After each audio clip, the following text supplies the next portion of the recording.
All right, is everybody ready for a closeout on whether we got gold or John Boy got gold and silver? And taking a look at some of the other stuff we got. Y'all ready? What we'll do first is we're about to die test this gold in. We got to test it right now. So that's what we're going to do first. But at the end of the video, we're going to talk about some tips and tricks of hunting the beach this time of year. So stay tuned for that. But let's get straight into the closeout of what we found right now.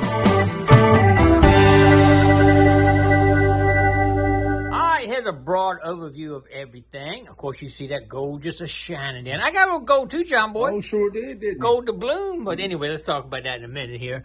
Here's some of the little odds and ends that we found. Bullets, pop tops. This is actually a lead out of a battery right there, what that is. Same here. Give me some great signals right there, John Boy. You see some of that?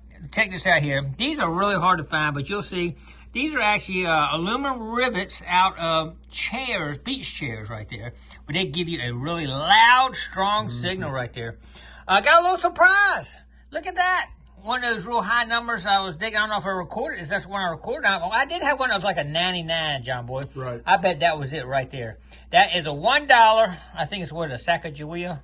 Right. We've done pretty good on those. Yeah, John Boy got one last time we went out, I think. He didn't know he had it either, so that's pretty good. $1.75, $2.75, $3.70. Yeah, we got $4 in clay, which is not bad right there. I like it. I do have this one knife. I'm going to run it in the tumbler probably and just see what happens and see if it cleans up enough. I'm doing maybe a little electrolysis. I think I can get it cleaned up and used, John Boy. Not too bad of shape. My gold to bloom. I got to always go down there and get me at least one gold to bloom. When I'm down there, I got a little necklace thing there, and I did get a ring. Pull one off. What number is that? That's 224. Not bad. We got to get 238 to beat last year. I had 237 last year, so 238 to win. And let's see what we got here, John Boy. We got coins. A lot of coins. Man, 3, 4, 5, 6, 7. You killed on the dime. Hey, John Boy, I'm the quartermaster today. I got the quartermaster today. You're normally the quartermaster. I got the quartermaster today. Right. John Boy did get this, and we're going to test it for a silver right now in just a second. And that right there is what we really want to see. Oh, yeah. All right, we're going to test it right now. Let's do it. Okay. All right, first thing we're going to do is test the ring to make sure it's silver. And what we want to do here is get a score on this one right here. And I use my friend's method he uses for testing silver. He takes 18 karat acid. And what this should do is, looks like it goes away, then it kind of comes back and turns like a light color. Get that bubble out of it. As you see, it did not eat it out. And as you see, it's turned like almost like a white. And that tells me right there, that is 100% sterling silver. I think I couldn't quite read it inside, but I think it said sterling in there, John Boy. I'm not sure, but 100% sterling right there. You can see that right there. Now, to test the gold, or what we think might be gold, and this has got no tarnish on it whatsoever. John Boy dug this right out of the surf, so you know it's got to be gold. It's got to be. So what we'll do first is we've got to get a good score on here, so we can actually see the gold in it. Gold color coming out. And if this was plated, you see it turning silver. And it's not turning silver, so that's looking good, John Boy. All right. Let me get a nice long one, because we're going to test it. We're going to test this. I think that's pretty good, don't you? I do. What we have here is we have, right here, John Boy, show you that. That's 10 karat. I think that's 14, 18, and 22 karat. Since we saw a 22 on back of it, it looked like a 22. We're not sure. I can put a picture on the screen, let y'all look at it. It looked like a 22C, but we're not sure. But what happens if it's whatever acid this will hold, we know it's at least that. For example, we're going to take 10 karat first, right here. We're going to put that across here. And if it stays in there, you know it's at least 10 karat. And look, it's holding 10 karat. No problem there, John Boy. I like that. So you know it's at least 10. We got gold. We got gold. We pretty much figured it was going to be gold. The question is, how high gold content is it? I like that orange color. Normally the higher the carat, the more orangey look it gets. Oh, and that is 14 karat. She's holding. That's looking good, John Boy. I like it. It is not eating through it. This is 18 karat. Is it going to be 18 karat? Come on, baby. Normally, sometimes you get something where it will eat right through instantly. I believe she's holding, John Boy. So you got to give it and make sure it holds it for a few seconds here.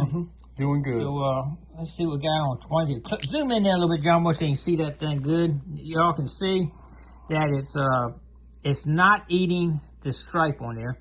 This is 22 karat right here. You get plenty of it in there, John Boy.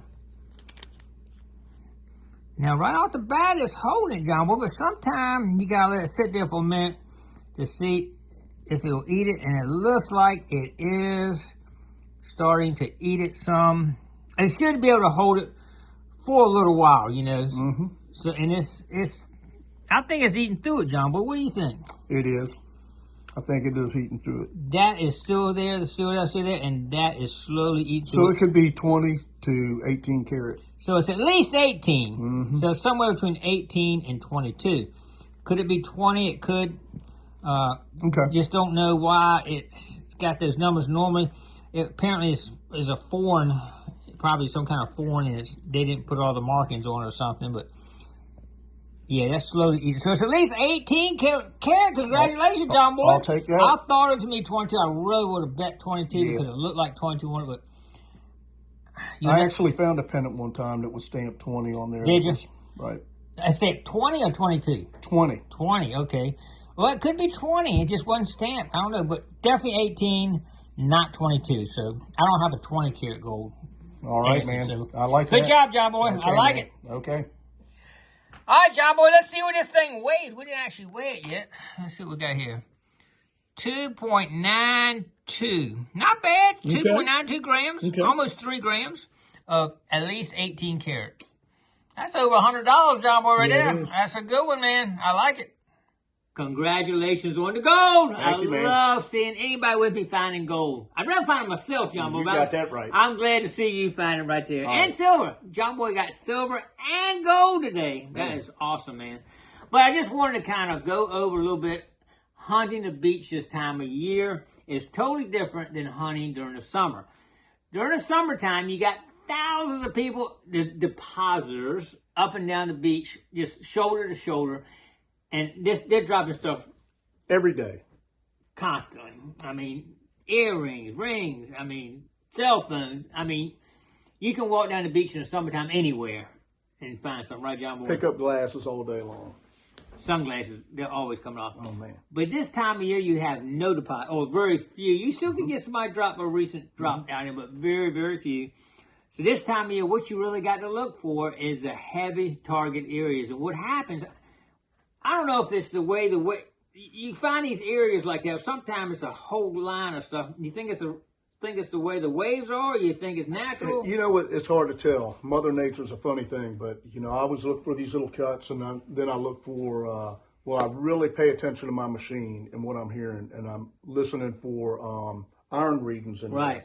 there. That's where you get your heavy deposits in, and that's what we try to find. One or two things: either the way it's taking it out and going to a deeper layer and getting to the iron stuff and going down toward the clay. There is clay at the beach down there. You can get to a heavy, deposit area where stuff goes down through it and stops. It doesn't go any deeper. So and then you get the wave action going, and it goes down to that area, and then you start getting all kind of targets. The second thing is I think the way the surface, it'll turn these products in the water up into an area and leave it. I've had people say they got like a line of rings that had a little trough, right. 6 rings in one trough like that. When we were snorkeling at that one beach, getting all those underwater, my friend was there. He got like 8 rings in one area, little 10-foot area. So you really got to keep an eye out for the heavy target areas, especially on the beach this time of year. That's why you see us walking miles on the beach trying to find one. We found a couple areas recently, and we always go back to those areas because we know where they're at, and they're still producing. So anyway, if you go to the beach and you walk a mile, don't get a target. You got to keep moving. You got to keep looking. Don't give up. Moving. You still might not get anything, but don't give up if you want to keep going. You got to put the time in to find that gold. Absolutely. Silver. Gotta put the time in. If you put enough time in, you're gonna find gold and silver. All right, John Boy. What else? You got anything else to say, John Boy? Had a great time. Yeah, it was awesome. You know, congrats, man. Yep. I love it when somebody finds silver and gold. Man, this time of year you earn it. You go out there, it's hard hunting. And we spend a lot more time this time of year than we do sometime in summer too. But anyway, got to get out there and do it. All right. Well, I appreciate everybody coming along. What do they got to do, John Boy? They got to like, comment, share below, and what? Subscribe to the Gigmaster. You got it. Subscribe. You got it. You're learning. All right, man. Stay tuned, and we'll see you on the next edition.